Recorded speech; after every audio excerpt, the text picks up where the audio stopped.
My guys are my rock. I'm the only girl in the family, so I'm sort of the queen and treated as such. Um, and they always try to stay tough for mom and take care of business. But seeing them broken and surrendered on the floor brings me such great joy to know that my children have grown spiritually so much more than we could have ever led them to. And George has never been afraid of being emotional or being all in on something, but seeing him unable to stand in the presence of the Holy Spirit, I was in such awe of knowing that he was going to be a vessel to be used to make this feel okay. Our feelings can lie to us, but people were watching him, watching us to see how we would respond, and knowing that there was no other response but to just surrender fully to the Holy Spirit. And if that means sometimes falling down, being overly emotional, then that's what the Spirit needed to break off inside of each and every one of us. We had gotten to a place here before the refuge when it was still New Hope where, man, I just felt like our people were okay or comfortable with, hey, let's just show up on Sunday for an hour or two and have a message, a few songs, and then let's go home and go throughout the week, and then, hey, we'll do it again. We really got a desire of, man, if this is all there is to church, and I'm not sure I'm cut out to be a pastor. We were in a place with very little money in our account. We were at a place where I was even talking about finding a different job and just being here during on the weekends. If God had called me here to close the doors, okay. If that's the vessel I was called to be, then so be it. But in my heart, in the heart, this burning desire that wasn't it. I began to meet with, it was 5 couples, as a matter of fact. Began to meet with them. I began to learn that I wasn't the only one that was hungry and desiring. We were really at a place where it was all or nothing, and we didn't have anything to lose, if that makes sense. We just went all in. We sought the Lord, and man, did He show up. He started opening our eyes to different things. He started opening our eyes to how much tradition we were stuck to, how much religion was involved in that. Even if God had shown up in one of our meetings at one point, we would have never known it because we weren't looking for it. We weren't expecting it. We were really just coming here to check a box on Sundays.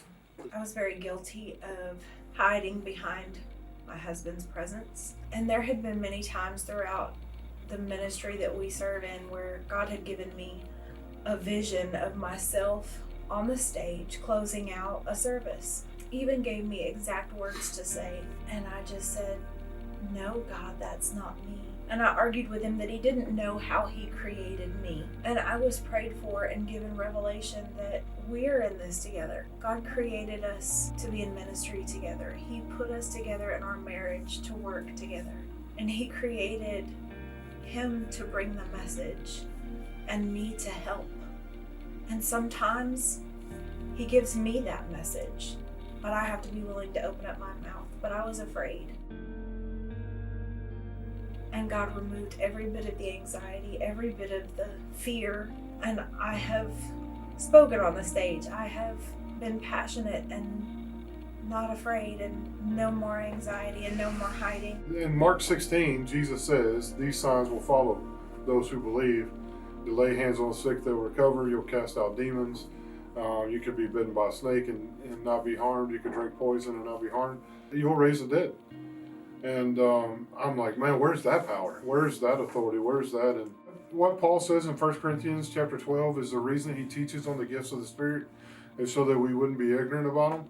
And I was very ignorant about the gifts, just being honest. And when you're ignorant or have no understanding of something, you become very afraid, or you can become fearful of it. The revelation of the Word began to come alive in my life.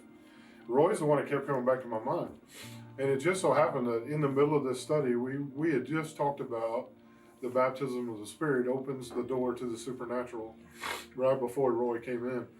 And so Roy, I don't believe it's a coincidence that Roy's here. I believe he's here because he operates in the gifts of the Spirit. He operates in the flow of the Spirit. And we needed a touch of that. We needed to see it in operation so that our people could get a taste of it, to know what it's like to and what it looks like on a day-to-day, moment-by-moment time in our life, where we can really see and flow in the supernatural and in the Holy Spirit. And so that's why Roy's here. Touch this heart of mine, oh Lord, touch this heart of mine. I think on day one, people came not knowing what to expect. And now there's an expectation of, I'm coming to meet with the Lord and to experience that, which I think is what has caused the easiness to enter into the flow with the Spirit, is because there is now an expectation of meeting with the Lord here. And I truly believe that's why we're seeing what we're seeing in day 20. He shakes some things loose. The Spirit uses him to shake things up. And if I'm being honest, it's not just shaking up the refuge, it's shaking up our whole community. All I can tell you is get a desire for the Word and seek it out for yourself, and let the Lord lead you to it. But man, we're called to more than just showing up to a building on Sunday mornings. We're called to go out and be the church in our community. We're called to go and pray over those that are sick. We're called to get alongside those that are in dark places and lift them up with the Word in those different areas. And so for me, that's what revival's done. It's renewed my heart and my passion for that, for our community. I came here with a heart and a passion for those that were lost in addiction, those from broken marriages, I didn't come to take people from other churches. I came to get the ones that weren't even going to church. And it's really opened up that desire and passion again for that ministry.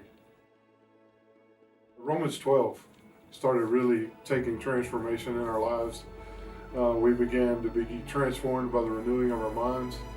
And with that, the word is true, where it says you don't want to be conformed any longer to the ways of the world, but you want to be transformed. And really what you're looking at today is that transformation that's taking place here.